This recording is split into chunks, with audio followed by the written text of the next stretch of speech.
listening of God's Word. And now may I call one of our brethren, our friends in the ministry, and our partner from Vietnam. May I call Brother Edward Joy Regueso.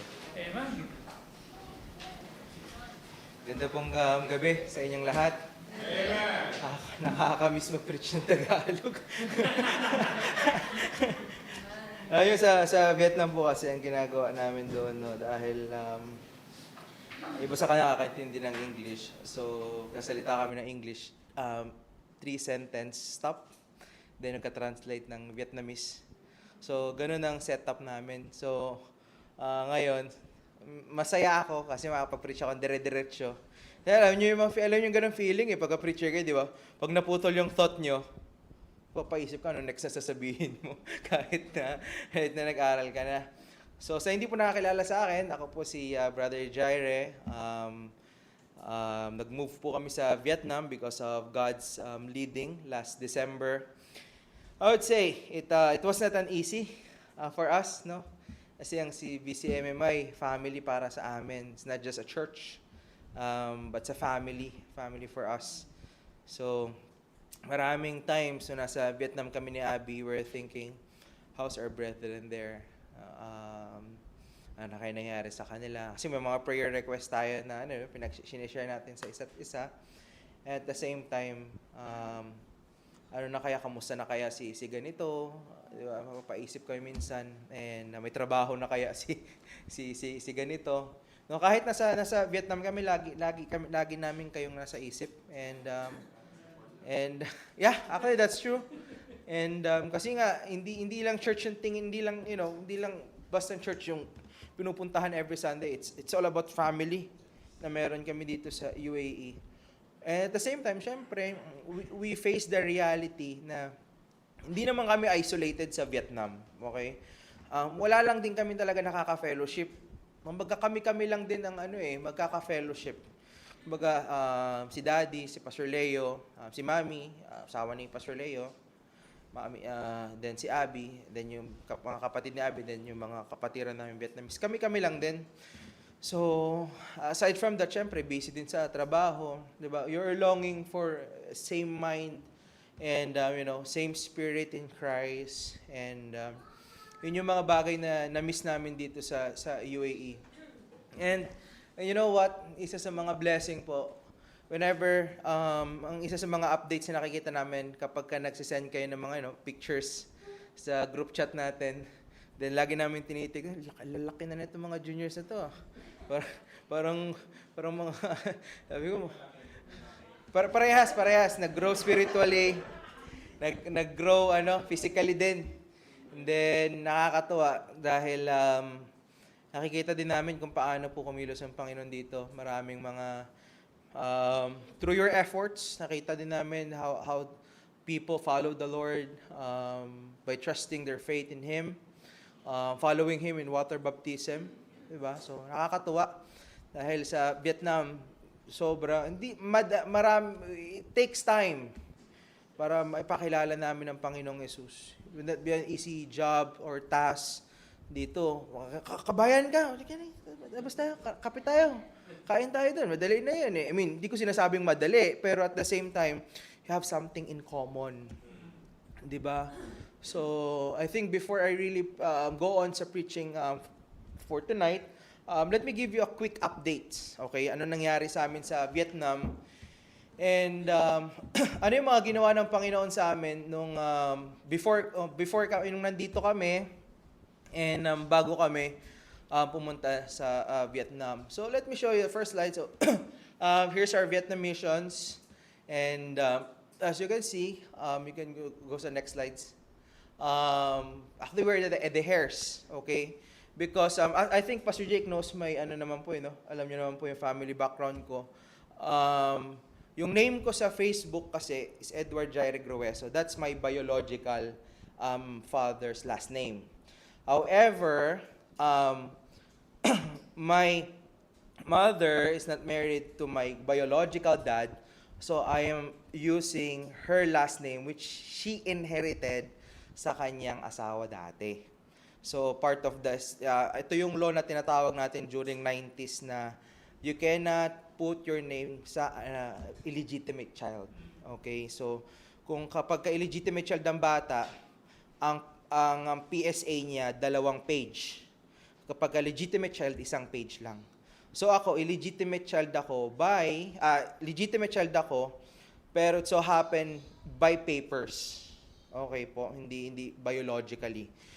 So here's my family nga po, no. Ito yung goal namin sa Vietnam, to expand God's kingdom by evangelizing and equipping the Vietnamese.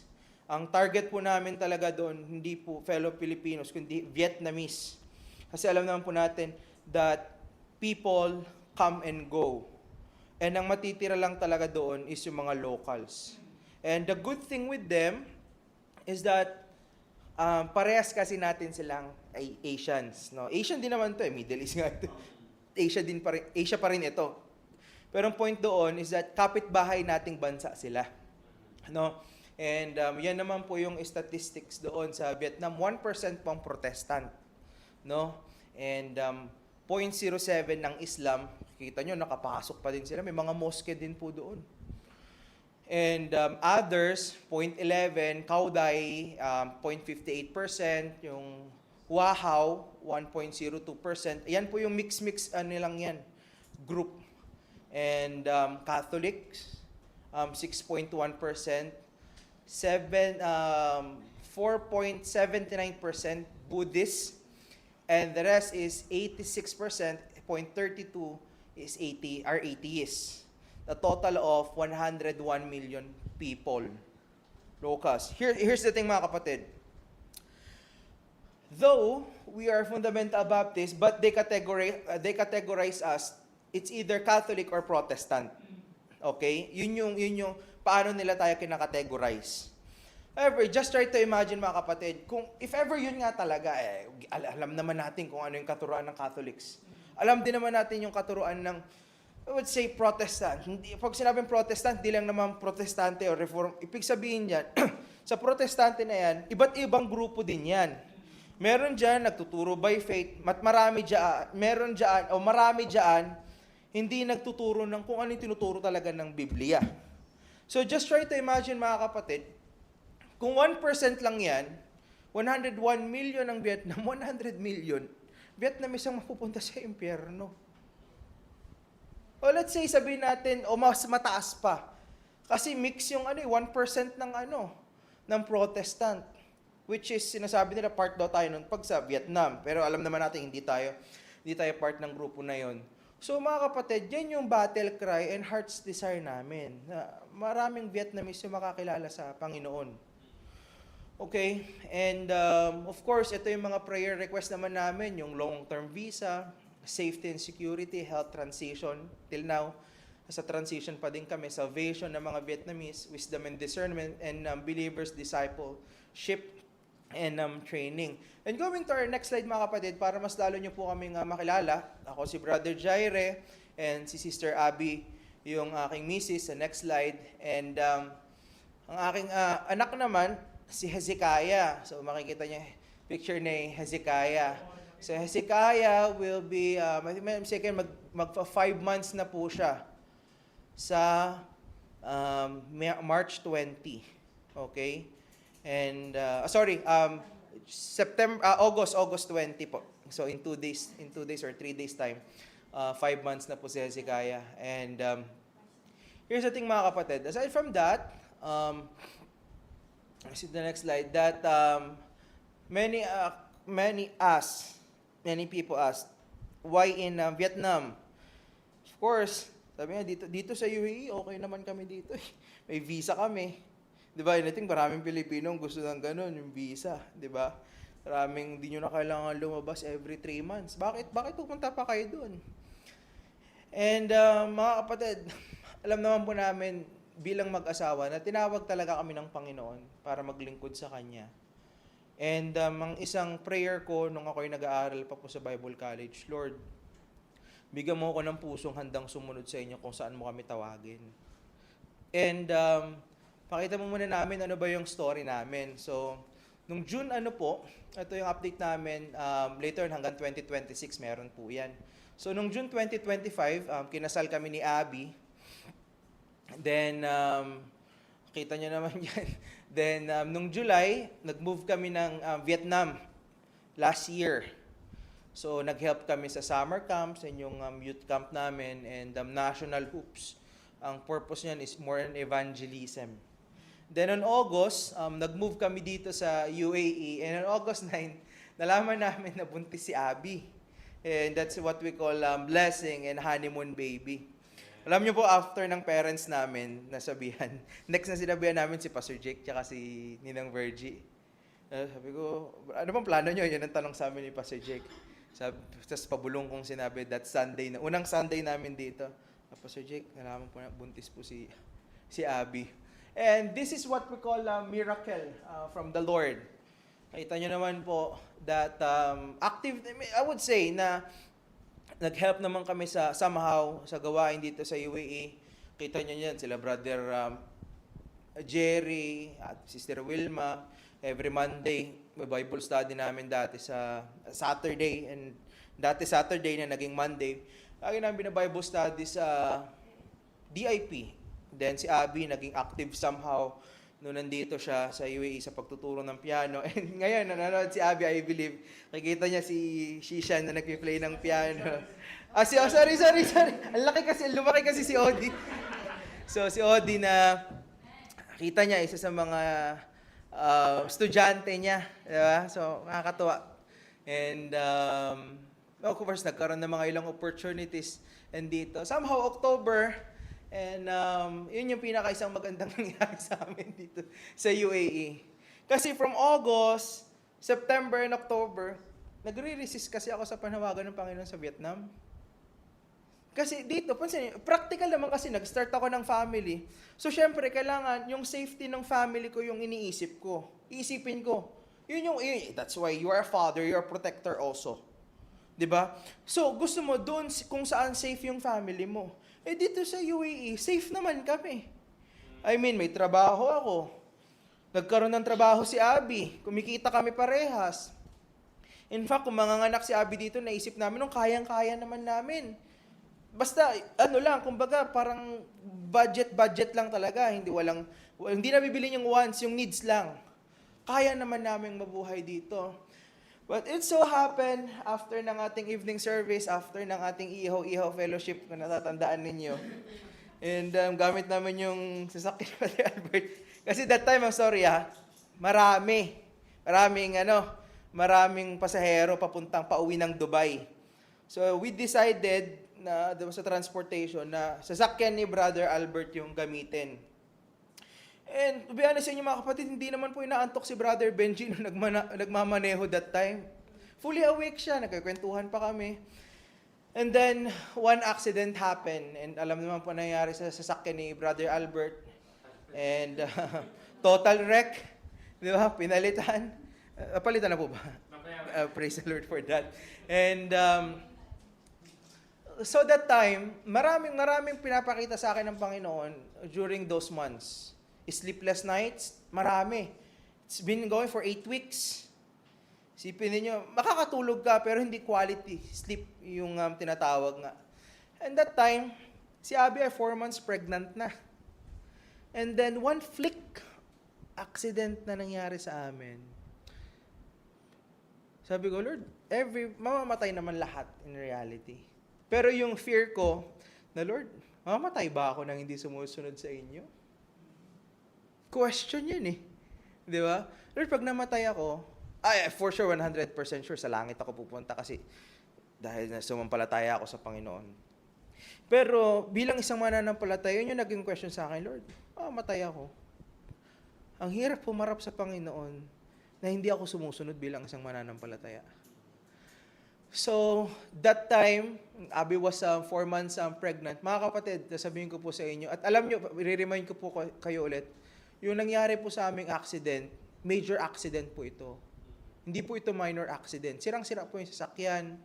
Then, ang kwento ni Brother Benji, yung nakikita yung small picture doon, ang kwento ni Brother Benji tsaka ni Abby, ako yung tumama dyan. Kasi ako hindi ko namamalayan kasi nasa passenger seat ako.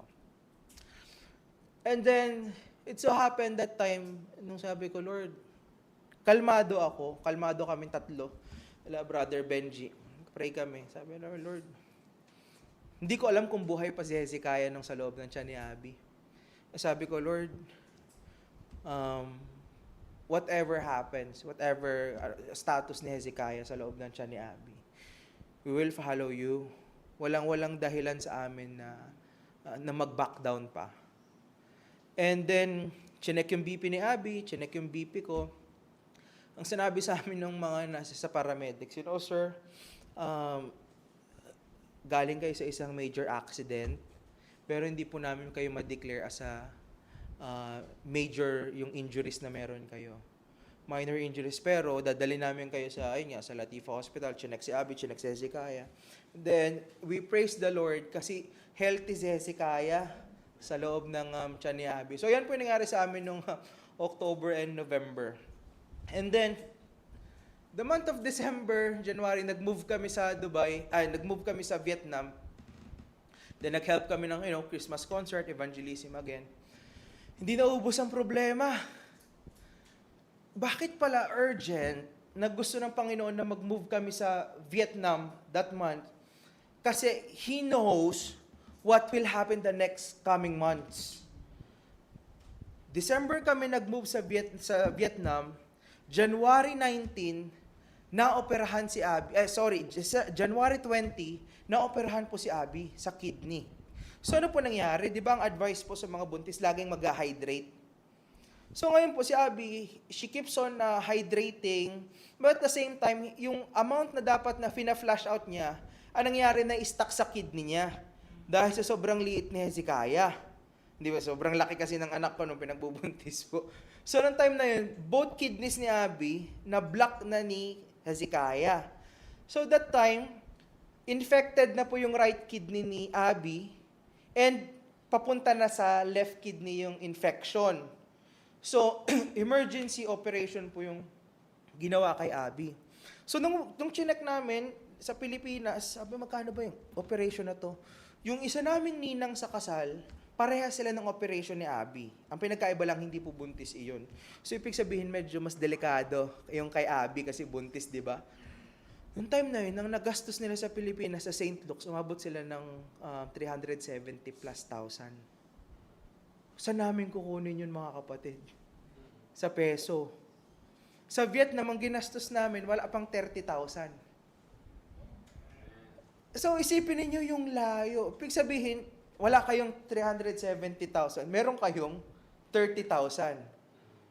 And then doon namin nakita yung provision ng Panginoon dito. That's why merong urgency na pumunta ng Vietnam. And then pagdating naman po ng February, marami pa pong nangyari sa amin that time. So, yan po yung mga somehow na ministeryohan namin sa ospital. Mga nakakausap namin, papakilala kami. Tapos ito pong yung doktor po dyan, naging kaibigan namin si Dr. Kim. So, isa po siya sa mga pinagpiprayin contacts namin sa Vietnam. Anesthesiologist po siya ni Abby. Ang storya po niyan, naging magkaibigan sila ni Abby while ongoing yung operation. Kasi po, hindi po pwedeng bigyan ng malakas na anesthesia si Abby para makatulog. So, gising po si Abby buong operation niya.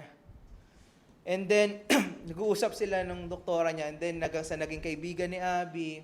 And then, I think before ako pumunta dito, nakapag-church din siya sa Vietnam. So, Abby was discharged January 23. And then, after that, mga kapatid, di po natapos dyan yung dahil yan po 2025 and January of 2025, I would say that the Lord was with us during those months.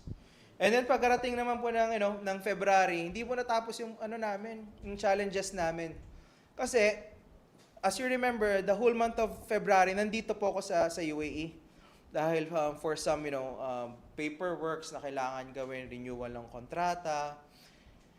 By that time, yung kidney stent po ni Abby, kasi yung dalawang kidney niya po, ayun yun, nilagyan ng stent, going sa bladder para po makapag-flush out siya na mahal. Dahil sa sobrang laki ulit ni Hezekiah, tapos lalong bumibigat, natamaan niya na po yung kidney ni Abby. Yung stent na So nangyari, may bleeding po lagi si Abby. And at the same time, due sa kalikutan po ng aking anak, 4 na beses pong umikot sa kanya yung umbilical cord ni Abby. So makikita niyo po yung heartbeat ni Abby from 57, umakyat ng 141. And as you remember mga kapatid, just in time, noong February 28, bago mag-escalate yung war, nasa plane na po ako nung pabalik ng Vietnam. And the Lord also provided, yung mga gamit ng bata. Yung mga diapers, towels, as I remember, yung mga parents ko bumili, parents ni Abby, yung mga Vietnamese naming ang kapatiran. And then, so pagkarating po ng March 20 mga kapatid, supposed to be ang Operation Hezekiah is March 28 dapat. Yung due date niya, pinanganak siya ng March 20. Nakita niyo naman po sa isang picture na dalawa kami ni Abby dyan. Nasa ER po kami niyan, nasa parang heart center kami. Kasi hindi po okay yung heartbeat ni Abby and heartbeat ni Hezekiah that time. So yung March 20 po, ang dapat pong mangyari dyan is, lang yan, weekly check-up na po kasi malapit ng mga anak. Pero sabi nung doctor that time, mahina na yung tibok ng puso ng anak nyo. Kailangan na nating emergency CS. Ako po nasa bahay that time kasi ang pwede lang po pumasok doon is babae doon. So meron kaming isang mother nung isang namin, miniministeryohan na bataan doon. Siya yung laging sumasama kay Abby that time. Sabi niya, kailangan namin purahan yung anak namin. From bahay namin to hospital, kasi nasa loob po ako nung inoperahan si Abby. Hinihintay na lang pala ako bago isaksak yung epidural at time. And then, so nung nakita ko si Abby na, nung sinaksakan na, sabi ko, ang kakaba naman pala itong to. Grabe. And then, kitang-kita ko, nung time na yun sinasabi na sobrang hina na nung tibok nung puso ni Hezekiah that time. So, continuously praying kami that time. Nakita ko yung misis ko na nakahiga na. And then, ang time na yung mga kapatid, nung natanggal nila si Hezekiah, nahirapan pa sila. Kasi nga, 4 na, cord yung nakabalot. Pero nung the moment na nasa operating room kami at narinig namin umiyak si Hezekiah, yung tears of joy, and doon din, that you would finally say, magulang na kami. And dineclare din ng doctor that Hezekiah is a healthy baby boy. At time po, nung April naman, this year, maraming challenges ulit na nangyari sa amin. Nung April naman po, adjustment namin yan kasi 1 buwan pa lang si Hezekiah. Wala pang 1 buwan. And then, April 16, stent removal naman ni Abby. Tinanggal na yung stent niya that time. And then, kung makikita niyo po yung isang message dito. Message yan nung landlady na tinitirhan namin. Na sinabi niya, binenta niya yung bahay na kung saan kami nakatira.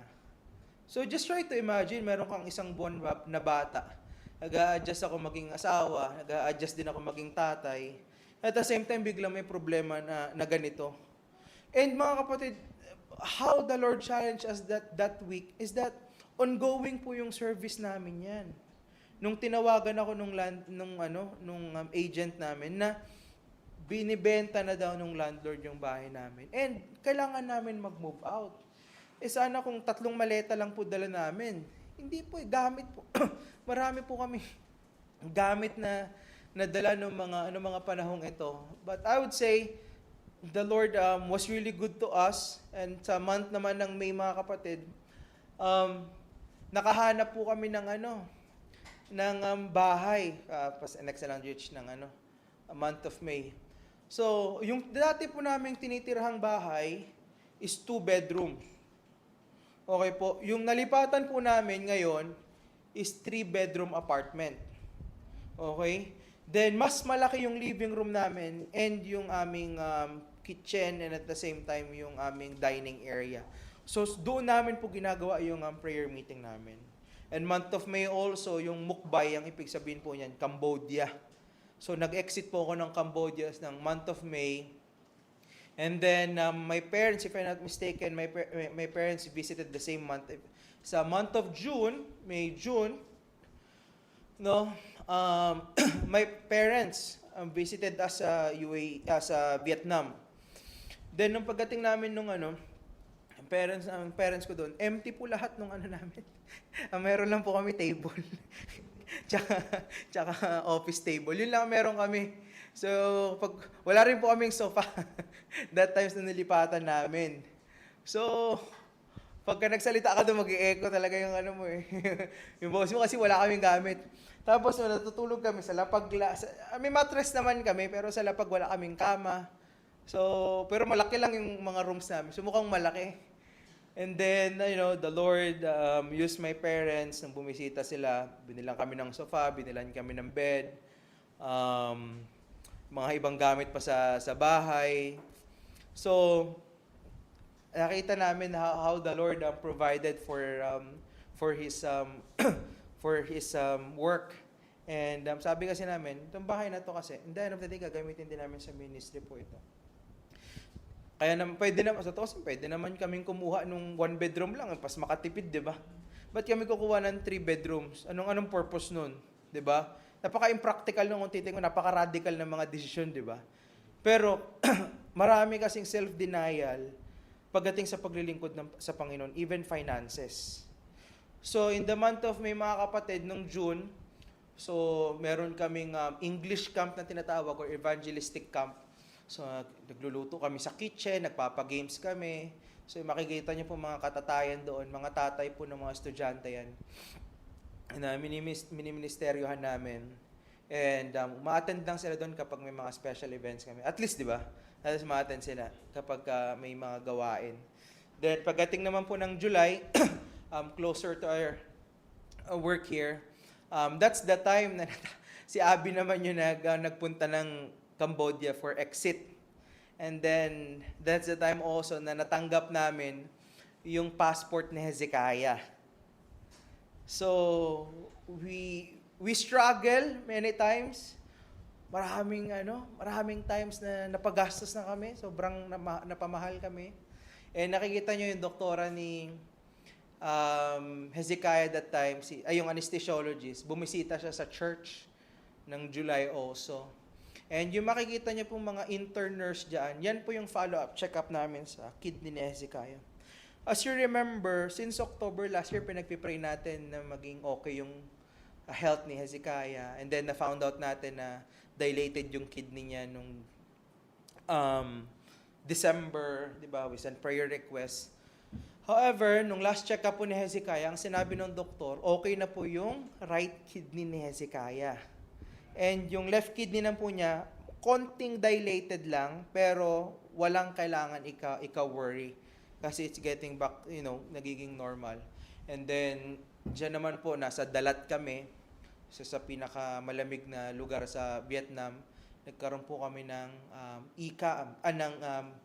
youth camp naman. So, busy po kami since July, and then August, sa next slide natin. Ito yung nangyari. Sports day namin, yung makikita nyo pong 4 na lalaki, yung isa po dyan anak ni Pastor Leo. Yan po yung tinatawag namin fishers of men. No? And dito po sa fishers of men, ang pinag-uusapan namin, we're getting deeper. Kasi ang pinag-uusapan po namin dyan is about the existence of God. Diba? Kasi dominated sila ng atheist na bansa. So ngayon, bago sila turuan ng evolution, kasi naturuan na to ng evolution eh. Ngayon, ang battle cry namin, yung existence ng Panginoon, paano namin mapapatunayan? Diba? So, and then, yung isa pong kalalakihan namin dyan, yung nakatayong nakaitim, Vietnamese po yan, nag-aaral ngayon sa Bob Jones, kumukuha ng isang subject, no? And pangalan niya po is Henry, English name niya yung Henry. Then he was very passionate. He really loves the Lord. He used his talent for the furtherance of the gospel. And until now, nagkaroon din po kami ng concert. And that time also, this month, nakuha namin yung police registration ni Hezekiah. And then na-submit namin sa immigration. And sa August 18, Lord willing, makukuha na po namin yung exit stamp ni Hezekiah para makalabas ng Vietnam. So, here's our quick update sa nangyari. So, continue to pray for us, mga kapatid. And aside from that, mga kapatid, marami kayong pwede pang may pag-pray sa amin. But for the sake of time, it is better for us na pumunta na sa mismong pag-aaral natin ng salita ng Panginoon. And mga kapatid, I am quite uncomfortable sa mensaheng ito. Kasi una, hindi ako sanay mag-preach about giving. Because number one, as a future missionary ninyo mga kapatid, it's not my duty na i-preach yung giving. But at the same time, after giving, doon nag-start yung blessing. 'Di ba? And I believe also, of course, hindi naman ako bago sa inyo. Alam ko kayo, personally, may mga sinusuportahan kayo missionaries. 'Di ba? And part of your, how we would say this, spiritual discipline is how you budget your money pag nagpadala kayo sa mga missionaries. Pag time na nag-support kayo. Kasi, as OFW, excuse me lang po may binabayaran kayong bahay. Kung may anak kayo, meron kayong sinisave na pera para sa kanila. At the same time, iba sa inyo, papadala sa Pilipinas. And, of course, meron kayong binabayarang car lift. Diba? Kung meron kayong finances na sinisave. And then, tas ipapasok nyo pa yun, diba? Ipapasok nyo pa yung tithes ninyo, sa budgeting ninyo, then offering ninyo, and mission offering ninyo. That's too much. But here's mga kapatid, meron kasing promise sa Biblia na sinabi sa atin ni Apostol Pablo. And I encourage you to turn your Bibles with me in Philippians chapter 4, verse 15 to verse 19. So, Philippians chapter 4, verse 19, to verse 15 to verse 19. Let me ask you mga kapatid, here we come. Familiar po ba kayo sa verse na, but my God shall supply all your needs according to His riches in Christ Jesus. In glory in Christ Jesus. My first question is this. Number one, yung bang verse na yan ay dapat nating i-claim sa lahat ng sitwasyon ng buhay? Or second, meron bang limite? Kasi dapat pag in-interpret natin yung Bible, we should always consider the context. O yung context ba na yan, it talks about missions. Di ba? Kasi ang missions, mga kapatid, katulad ng kinanta ni Aldrich kanina, if you cannot go, di ba, someone can go for you and let's support them. Di ba? So how can we support them? In many ways, mga kapatid, ang pag-usapan po natin dito, hindi lang pera, kundi the way how you can also encourage your missionaries. Di ba? Kasi minsan, mga kapatid, may mga missionaries, nagsisend tayo ng pera. But at the same time, nakakalimutan natin, their missionaries, meron pa silang ibang kailangan aside from that. They need your messages, they need your prayers, di ba? If you cannot send money, if you cannot do that, just a simple prayer. Di ba? We prayed for you, be strong in the Lord, and be of good courage. So yun yung mga bagay na yung mga kapatid. But I think it is better to understand that this verse, Philippians chapter 4, verse 9, ang pinag-usapan po dito missions. Hindi po baka naipit ka lang sa budget, di ba? Naubos kasi pinambili mo ng sale kasi sapatos, nang pinambili mo ng sapatos, then later sabi, but my God shall supply all my needs according to His riches. Tumaya ka dun sa nagpadala ka kasi nakikita ka ng mga kaibigan mo sa Pilipinas, nagma-my day ka na meron ka ng pera, nagpadala ka sa kanila, then naipit ka, sabi, but my God shall supply all. Hindi po gano'n yung tinutukoy ng passage na ito, mga kapatid. It is better for us to start in verse 15. And then, I'll be reading verse 15 to verse 19. After this, mag-pray po tayo. In verse 15, this is the Bible says, now ye Philippians, know also that in the beginning of the gospel, when I departed from Macedonia, no church communicated with me as concerning giving and receiving, but ye only. For even in Thessalonica, sent once and again unto my necessity. Not because I desire a gift, but I desire fruit that may abound to your account. But I have all and abound. I am full, having received of Epaphroditus the things which ye were sent from you. An odor of a sweet smell, a sacrifice acceptable, well-pleasing to God. But my God shall supply all your needs according to his riches in glory by Christ Jesus. Let's pray. Dear Lord, we thank you for your faithfulness and goodness to your people. We thank you, Lord, that you work in the life of my brethren here in Sharjah. Thank you, Lord, this past few months, maraming naligtas, maraming sumunod sa water baptism, and we praise for you. We praise you because of that. We thank you also, Lord, sa mga eager na mga kalalakihan, mga kababaihan, mag-share ng gospel. Thank you for the leadership also of Pastor Jake. Continue to help him, give him more passion, give him more strength as he leads your people here in Sharjah. We thank you, Lord, sa maraming answered prayer requests din. And I pray also as we spend time together, as we study your word, give me wisdom. Illumine me by your Spirit, so that by this time, Lord, we can see that it is a blessing to support missions through finances, through prayers, through encouragement, and through many ways. In Jesus' name we pray. Amen and amen. So mga kapatid, meron lang po akong 2 points sa gabing ito. Hindi po tayo magpapakatagal. So ang theme po natin sa gabing ito is that giving as a fruit of spiritual maturity. Okay, how can we say that? Giving is a spiritual maturity.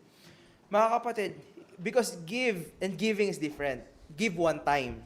But giving is every time. Monthly, every time. So it's a spiritual maturity, mga kapatid. Even you are not rich, even you are poor, if you continuously give or giving, that is what we call spiritual maturity. And trusting God's provision and glorifying God, glorifying Him through mission giving. And sa context, sa takbo ng passage natin, mga kapatid, dito natin makikita yung maturity ng mga tiga Philippi. And at the same time, dito din natin makikita na sinasabi ni Apostle Pablo sa kanila that you have done, you have gave, you have supported because you are spiritually matured. Maganda yung tinatawag nating encouragement o maganda yung sinasabi ni Apostle Pablo sa kanila na matured kasi kayo. Matured kasi kayo, kaya nyo nagagawa yung bagay na yan. And si Apostle Paul, even firm, na sinabi niya, hindi lang siya once nakatanggap. Makikita niyo naman yan sa verse 15 and verse 16. Ang sinabi niya, over and over and over again, nakakatanggap siya ng financial aid sa mga tiga Philippi. Which is good. So mga kapatid, meron tayong 2 points sa gabing ito. Number 1, giving is a result of spiritual maturity. And you can see that in verse number 15 to verse number 16, verse 17 hanggang verse 18. So mga kapatid, ulitin ko lang, no, and just to explain, little by little, just open your Bibles, kunin natin yung mga truths doon. Nakuha ko po yan from verse 15 to verse 18. So first truth natin makikita dito, mga kapatid, from verse 15, first supplemental truth from verse 15 to verse number 16, yung situation ni Apostle Paul. And tandaan po natin, ito pong letter na to, isinulat po ito, this is the final, isa sa mga final letter ni Apostle Paul.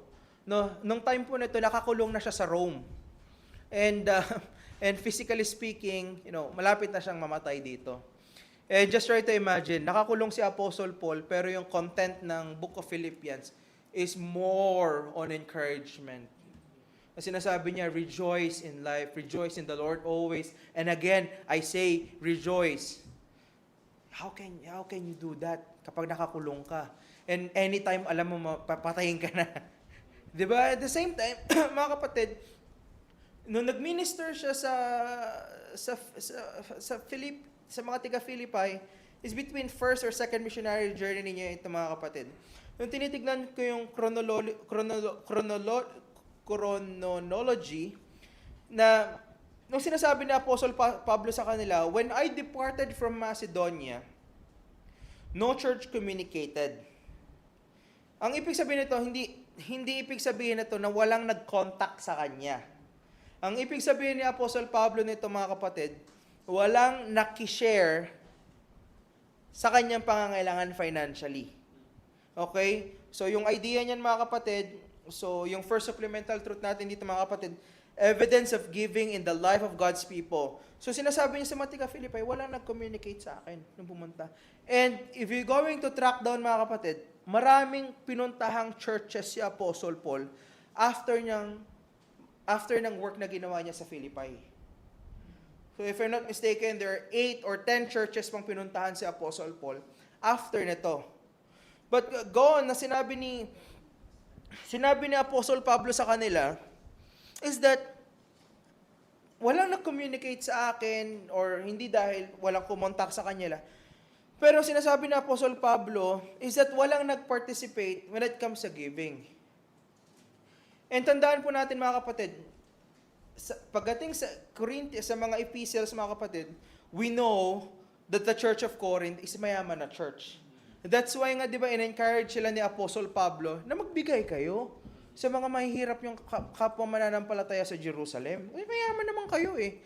Sinasabi ngayon dito ni Apostle Pablo, and alam naman din natin na isa sa pinakamahihirap na church is yung Macedonia. Di ba? Sinabi din ni Apostle Pablo, despite of their deep poverty, they still help, they still support. Diba? But here we come, sinasabi ni Apostle Pablo, yung kanyang commendation, o yung kanyang encouragement sa mga kapatiran niya dito sa Philippi, na yung mga churches na to, hindi naman nag-contact sa akin after.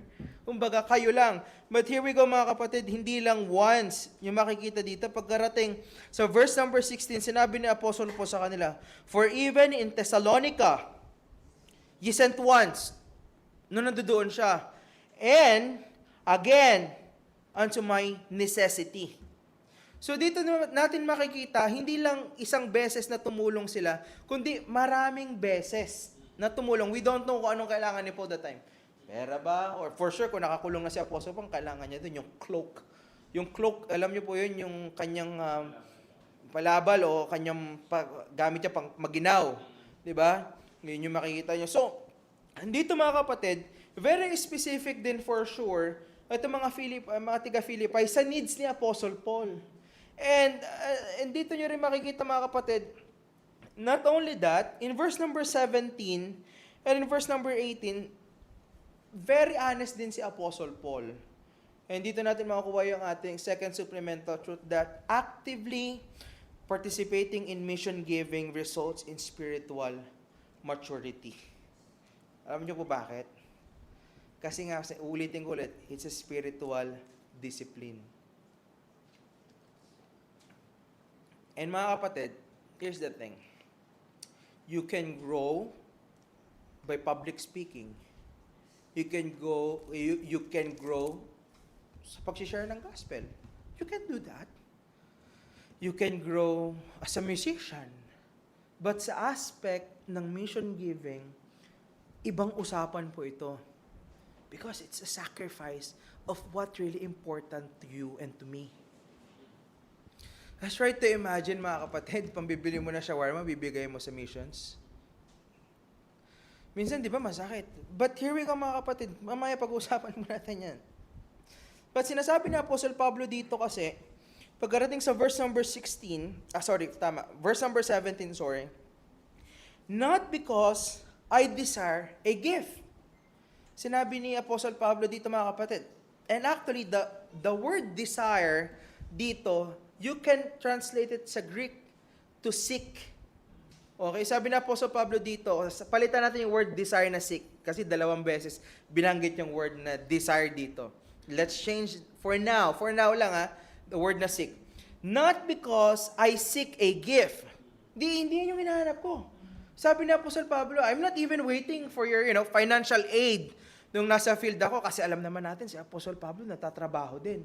Tent maker si Apostle Pablo nung time na siya para masustain niya yung kanyang pangangaral, yung kanyang pag-i-stay doon. At trabaho siya para makapag-stay sa ministry. So there's nothing wrong to work, mga kapatid, as long as you trust God. Okay? And karamihan ng mga manggagawa dito sa UAE, yun ang sitwasyon. 'Di ba? Sabi na po sa Pablo in verse sa second part, "But I seek fruit that may abound to your account. But I have all and abound, and I am full, having received of Epaphroditus the things that you were sent from you, an odor, a sweet smell, savor," and then sinabi dito, "sacrifice acceptable and well-pleasing to God." So dito mga kapatid, actually in verse number 17 to verse number 18, Paul does not seek the gift but seeks spiritual fruit through their giving. Sabi niya po sa Pablo, I don't know your spiritual status, but the fact that you give, it shows what's your spiritual standpoint before the Lord. Mga kapatid, pansinin niyo, lahat masaya pagka hindi pinag-uusapan ng pera. Pero pagdating sa usapang pera, marami ng magkakaiba ng viewpoint. That's true. I mean, acceptable yung mga kapatid. Kasi 'di ba, pwede ako sumama diyan sa soul winning, pero wag na yung ambagan.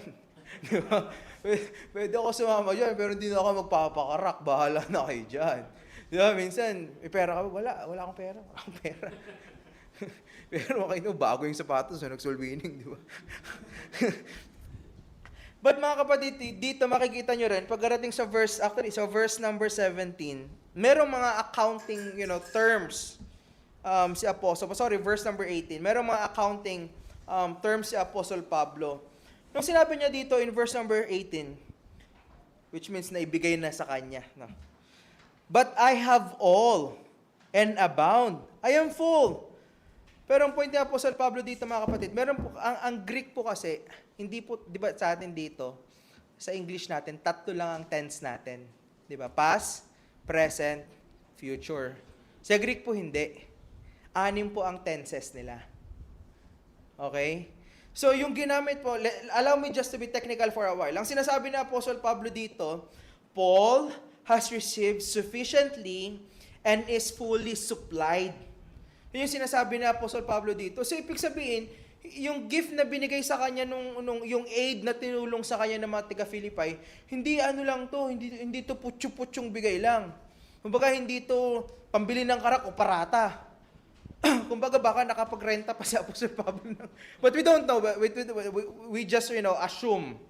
Pero the way how, hindi naman siguro magsisinungaling si Apostle Pablo nung sinulat niya ito. Kasi the context-wise also, nakakulong si Apostle Pablo. So Apostle po, inaalala niya kung paano siya natulungan ng mga taga-Philippi. Kasi sinasabi na Apostle Pablo dito, nung tinatry ko siyang i-paraphrase to English, ito po yung naging conclusion, that I have everything in need, and I have more than enough. Yun yung sinasabi na Apostle Pablo sa verse number 18.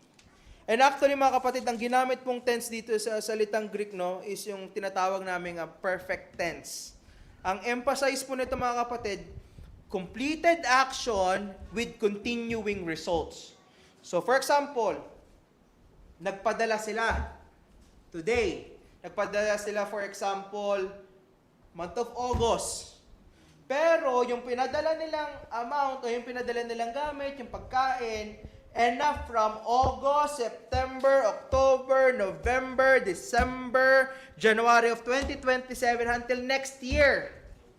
Yun yung sinasabi ni Apostle Pablo. Yung nagpadala sila, hindi maliit na amount yung pinadala nila, hindi konting gamit yung pinadala nila.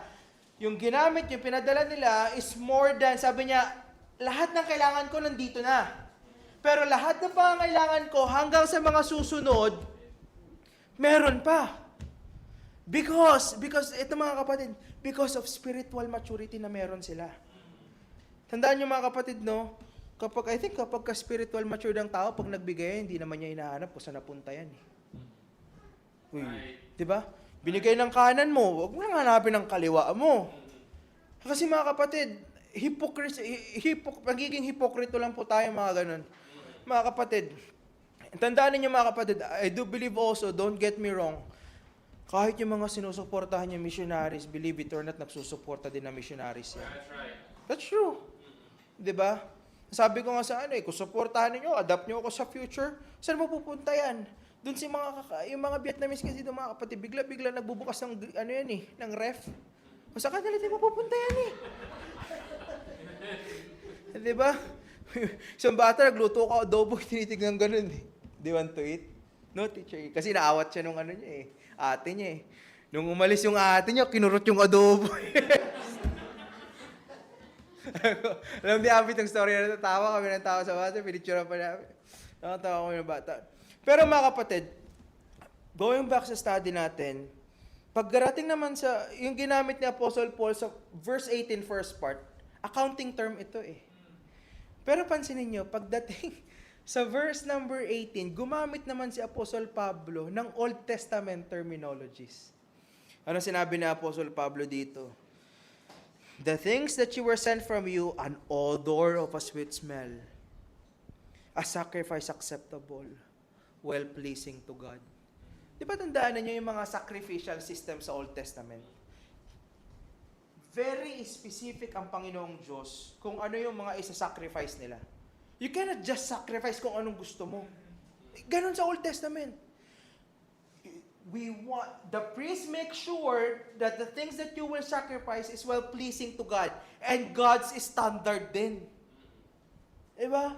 Parang ganito. Parang, kunyari si Ethan, gusto niya ng sapatos. Binigyan ko siya ng tsinelas. Hindi standard ni Ethan ng tsinelas. Ang kailangan niya, sapatos. Diba? So mga kapatid, dito sinasabi ni Apostle Pablo sa mga mananampalataya in verse number 18, Paul acknowledges their sacrificial giving. And tandaan niyo mga kapatid, God is glorified when we give. Ibig sabihin, masaya na naman niya kasi natatanggap na naman niya yung missionary. Hindi ganun. Diba? Believe it or not mga kapatid, just being honest with you, I really appreciate your prayers. Na-appreciate ko sobra yung pangangamusta ninyo palagi sa amin. Kaya nasa field kami. Pero at the same time, I just want to remind you mga kapatid, is that when we are there, we saw how the Lord provided. But at the same time, nagtatrabaho pa din ako. Si Mrs. ko nagtatrabaho. Nung pinag-ipunan namin, yung ginamit namin for Hezekiah. At the same time, mga ginagamit namin sa basic needs namin. We don't expect support financially. We are praying, yes, for sure. May makakatulong yun eh.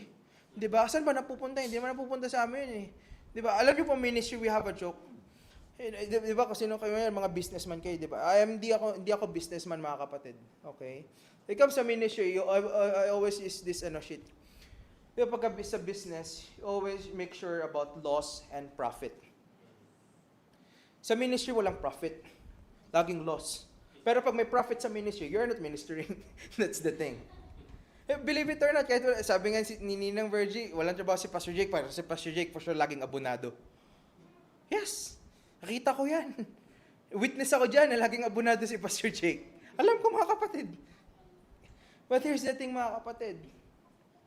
I want you to make sure na sinasabi dito an encouragement na sinabi ni Apostle Pablo, odor o smell or sweet smell sa Panginoon.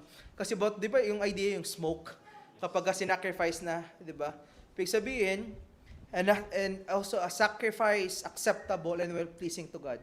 You know this verse? Hango po ito sa Romans chapter 12 verse 2. But be conformed to this world by renewing of your mind, that you may prove what is that good and acceptable, perfect will of God. Di ba? Ibig sabihin about sacrifice. So, makikita nyo din yung hango dito that, giving, supporting, it's all about sacrifice din. And here we go mga kapatid. Anong encouragement dito ni Apostle Pablo? Pagdating sa verse 19, and here we go, our last point also for this afternoon, for this evening, that God supplied the needs, not once, God supplied the needs of those who participate in mission giving. And your support points back to the glory of God. Paano natin makikita yun pagdating sa verse 19? So, from verse 15, verse number 16, verse number 17, and verse number 18, Paul, complement them. Paul told them that, this is what you did. And sufficient yung mga binigay niyo sa akin. But in the end of the day, hindi kayang ibalik na Apostle Pablo yung mga binigay niya sa kanila kasi nagamit niya na. But ang sinabi ni Apostle Pablo sa kanila, "But my God shall supply your needs." So, first supplemental truth natin mga kapatid dito, because of your mission support, God will supply your needs. Let us remember this. God is the ultimate provider. Then sinabi actually itong verse ito, may pagkakahalin tulad to sa Psalm 23, nung sinabi din, "The Lord is my shepherd, I shall not want." And then you can see also here, and tandaan po natin mga kapatid, yung greener pasture natin is not, yung hindi nakapunta ka sa ibang bansa, kapag start up ka ng buhay mo, maganda sahod mo, nakapagpadala ka sa Pilipinas, may malaki ang savings mo dito. Actually, ang greener pasture natin mga mananampalataya is nasa kamay ng shepherd natin. Nasa gitna ng kalooban ng Diyos. Kasi kahit nasa greener pasture ka, don't assume na pag sinabi natin greener pasture, walang rough na daan. Meron at meron pa din. Pero as long na hinahawakan ng shepherd natin yung buhay natin, we are safe in the mighty hands of God. Oh, that's why in verse number 19, mga kapatid, dito nyo rin makikita, sinabi sa atin that God is our ultimate provider. Sinabi ni Apostle Pablo dito that God shall supply all your needs according to who? God's riches are sufficient to provide for all our needs. And then mga kapatid, alam mo naman po natin na sa mga nagpapadala sa Pilipinas, ang tatandaan natin, minsan nagiging isa sa mga nagiging problema natin kapag nagkaroon ng sakit yung mga mahal natin sa buhay. Kasi aminin man natin or hindi, tinatakbuhan tayo ng mga mahal natin sa buhay. Minsan naalala tayo pag may problema na silang pagdating sa financial. Inisip mo, iba kasi economy doon eh. Iba kasi yung pera doon. Iniisip nila. So, akala nila, makakapagpadala ka right away. Siyempre, ikaw naman, sasama loob mo kapag di ka nakapagbigay. Sama din loob nila. Diba? But ang sinasabi dito mga kapatid, is that after you supported missions, promise ito ng Panginoon sa atin that He will supply our needs. But take note mga kapatid, iba yung needs sa wants. Take note that carefully mga kapatid. Ang sinabi ng Panginoon sa atin, even in Matthew chapter 6 verse 33, di ba? But seek ye first the kingdom of God and all these things shall be added unto you. In these things na yun mga kapatid, start from verse 19 to verse number 32. Ang tinutukoy doon, Panginoon, food, clothing, and housing. Yun yung basic needs natin, yun yung sinasabi. Have you ever experienced, di ba? Minsan, nag-support ka na missions, tapos biglang sinabi nung inuupahan mo, kailangan, nabenta namin tong bahay na to. Minsan sasabihin nung kung saan ka nangungupahan, nag-bed space ka, o nangungupahan ka ng room, hindi na namin i-renew yung kontrata. Mag-aano ka agad. 'Di ba? Kasi gusto mo ng comfort, at the same time, gusto mo ng matutuloy. So, anong gagawin mo? Hahanap ka kaagad right away ng bahay. Minsan mas mahal, minsan mas mura. 'Di ba? Hindi naman nagmumura ang bahay dito. Tinutuloy yung pamahal ng pamahal. But as the Lord will stated here, as Apostle Paul stated here, that God will provide your needs. Enumerate what are your needs tonight, and God will supply that. But first, you have to consider the attitude of the Philippian believers, how they support missions. Di ba? And you know what? That the bottom line of all these things is for God's glory. You know what? Because sabi dito, in verse number 20 actually, now unto God and now unto God and our Father be glory forever and ever. Amen. So everything that what we are doing, whenever we support, pag nagsusupport tayo sa missions, ang sinasabi dito, in the end of the day, it points back doon sa kapurihan ng Panginoon. You know, sometimes it's really nice to visit missionaries kapag alam natin that we are part of that work. Diba? I mean, kami masaya kami, pumunta kayo sa amin sa Vietnam, i-accommodate namin kayo. May guest room kami doon na pwede niyong tuluyan. Pakainin namin kayo ng fa doon, ng masarap na kanin doon. I mean, masaya kaming gawin yan para sa inyo. But consider these things, mga kapatid. I mean, not to challenge you or to brag. I mean, of course, later on. But ask yourself, naipag-pray ba namin si Brother Jared, Sister Abby?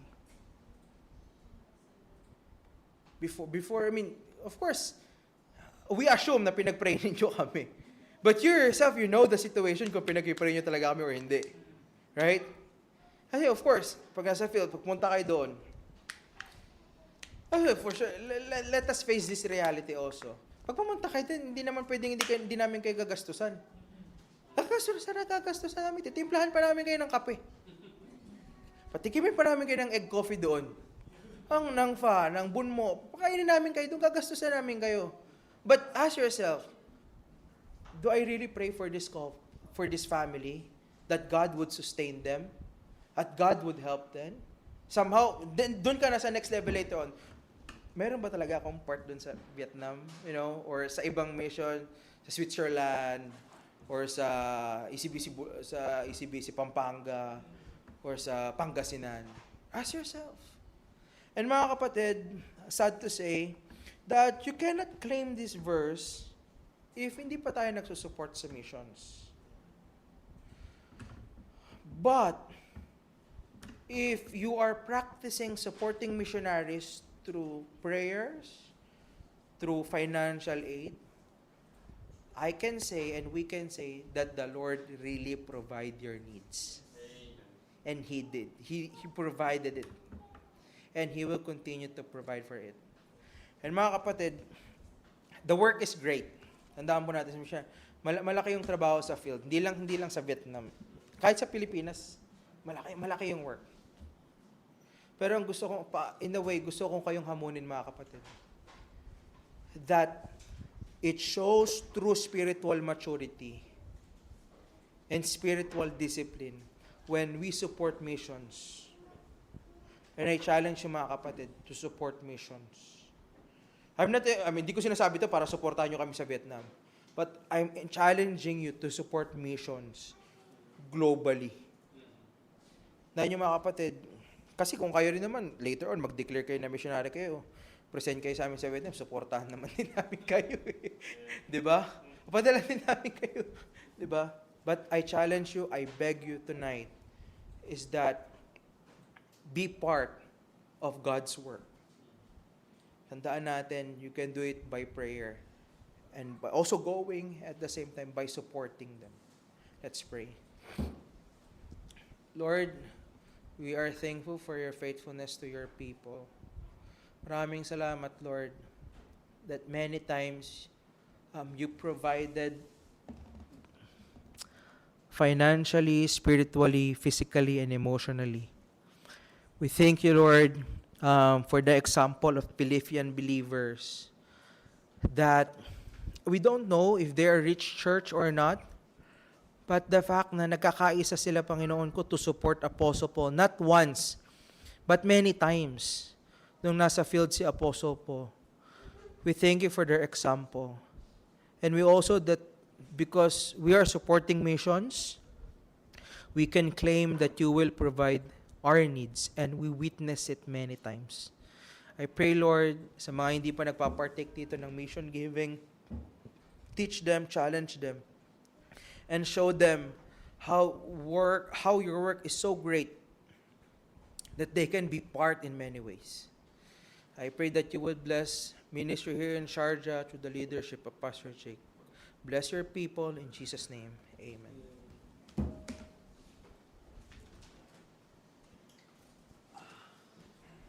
Praise God for that blessed message from Brother Jaire. And now let us all stand up let us sing our closing hymn. Please turn your hymnals with me to page 375, page 375. We'll be singing a hymn about missions. So please turn your hymnals to page 375. We'll be singing the second stanza only in chorus. I repeat, we'll be singing the second stanza in chorus only. And let's sing Bring Them In, page 375.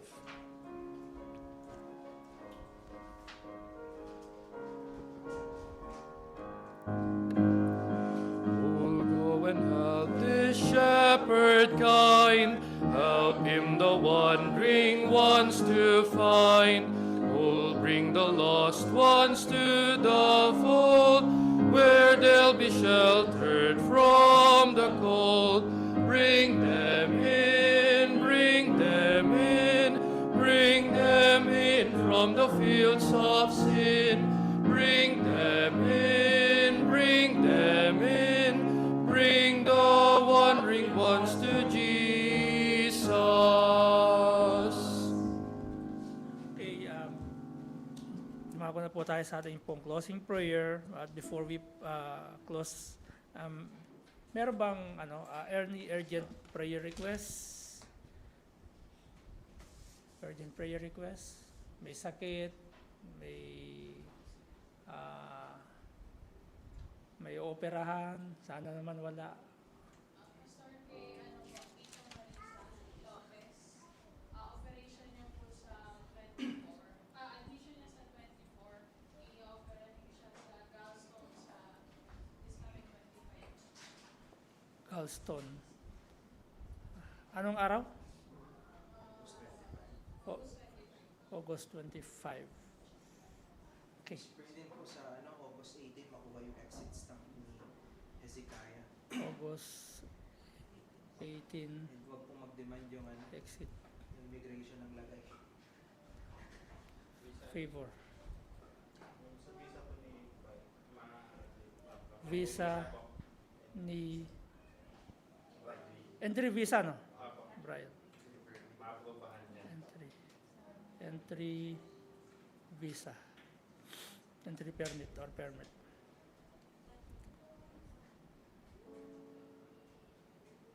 Anyone else?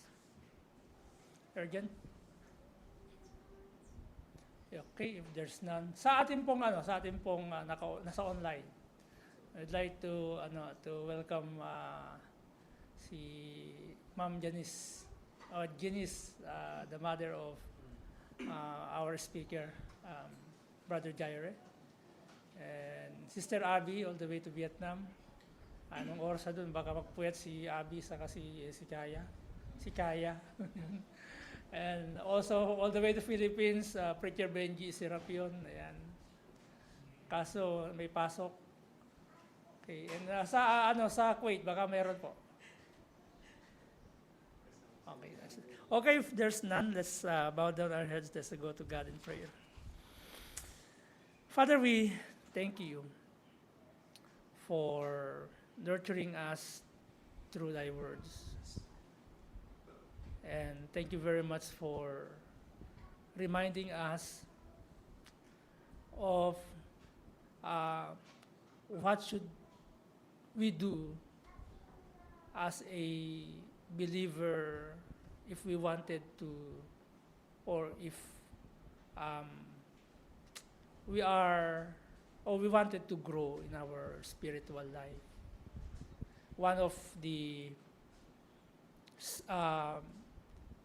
the way is that we support missions, or we give.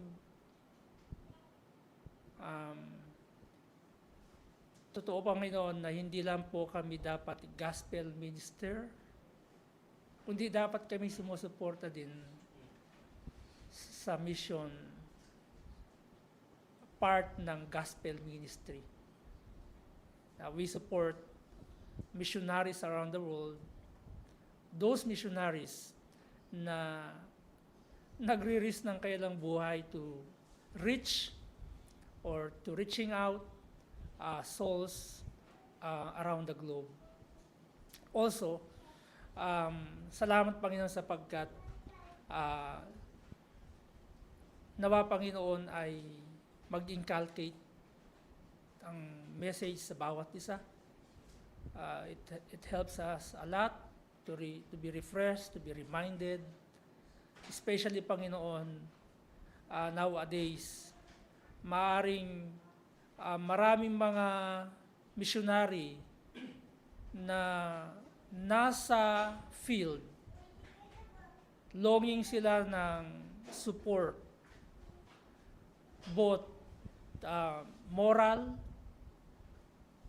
or prayers and also financial, Panginoon Diyos. And we desire na this year or early next year, we will increase our missionaries, Lord, to support. Mas maganda, Panginoon, yung kung hindi po kami makakalabas, kung hindi rin po kami magpapasend out, mas mainam, Panginoon Diyos, na gamitin po namin lahat ng bagay na meron kami to support them. Isang pagpapakita na lumalago kami spiritually, Panginoon Diyos. Salamat po sa pagkakataon that we have our brother in Christ all the way to Vietnam. Salamat, Panginoon, sa buhay ni Brother Jaire, and they are a blessing to us, O God, here in UAE, in Sharjah. At maaring hindi man po kami ganun katagal nagkasama, pero yung pong mga naging katuwang po sila for the meantime or dito sa gawain sa Sharjah, Panginoon Diyos. And Lord, tonight we come to you, we depend on you, and we want to lift up to you these prayers, the prayer of the brethren, just like yung pong si Sister Marisa Lopez. She have a physical issues sa kanya pong internal organs, like yung pong kanya pong gallbladder ay ooperahan, Panginoon Diyos, sa August 25. We pray for the wisdom sa doktor, kung gagamit po ng kung kailangan ng mga lahat po ng medical team na gagamitin mo, from anesthesiology, yung pong lahat ng mga medical team, and lahat ng mga gagamitin, Panginoon, na mga aparatus ay maging instrumento. I-bless niyo po ito na maging instrumento na maging well operated po ang yung pong kanyang issue sa kanyang gallbladder. Bigyan niyo rin po Sister Marisa ng of course, ng lakas na loob and comfort, and also na wag po matakot sa pain o pain tolerance. Dagdagan niyo po, Panginoon, din. Also, we pray for the exit stamp of Hezekiah sa August 18. We pray for your favor, na wala pong mga extra na babayaran, na extra na sisingilin, Panginoon Diyos, kundi we are praying for your grace dito sa exit stamp, Panginoon Hezekiah. Lord, may you give your favor, may you work, and kayo po, Panginoon, na mag-prepare ng mga documents and financial provision sa mga pangangailangan, Panginoon, ng pamilyang ito, Panginoon Diyos. Ganun din po, akin pong ilapit, Panginoon, yung pong paglalakad ng entry visa or entry permit ni Braille, na anak ni Brother Sandro. We pray, Lord, na kayo po, Panginoon, ang gumawa, nawa, Panginoon, ma-approvean at magkaroon po, madala na dito si Braille. Makasama din po namin sila, ang buong family, And we also pray for Jenna Joy, na kayo po, Panginoon, ang kumilos sa kanyang buhay. Also, yung pong tatay ni Brother Sandro, yung pong sa issue niya sa cataract, sa mata, Panginoon. So we pray for your provisions, and also nawa, Panginoon, makahanap po talaga sila ng hospital na kung saan ay makakapag-operate ng katarata sa mata ng kanyang tatay, Panginoon Diyos. Lord, we commit these prayers to you also. Yung po mga kapatiran po namin na magpapabaptize sa Thursday, we pray, Lord, na kayo po, Panginoon, ang patuloy na magbigay sa kanila pa ng tulong na lumago at mas lalo po nila kayong kilalanin bilang kanila pong tagapagligtas at Diyos ng kanila pong buhay. Tulungan niyo po si Brother Dave, si Sister Jen, si Jenna Joy, si Connie, diyan din po si Luisa, Panginoon Diyos. At ang bawat isa, tulungan niyo po kami, Panginoon Diyos, as we end up our service tonight. Lord, abutin niyo po yung needs ng bawat isa. We don't know if their needs is physical or financial or spiritual. You knows them, but because we have a omniscient God, all-knowing God, and not just an all-knowing God, an all-powerful God. Lord, we commit all these things to you, and may your name be magnified, and may your name be glorified tonight. And as we end up this service, O Lord, we pray for the sustaining grace, once again, from tonight onward until we meet again in this place to worship you and to glorify your name, O Lord. All these things we ask and pray in Christ our Savior, we pray. Amen. God bless you all, and you are dismissed. Thank you very much po sa mga kapatiran natin sa online, yung ating pong mga nakasama, si Ma'am Janice, ayan, si Abby, si Brother Benji sa Kuwait, Sister Arlene Joy, si Brother Benji, Preacher Benji, Serapion. Good night po, and God bless.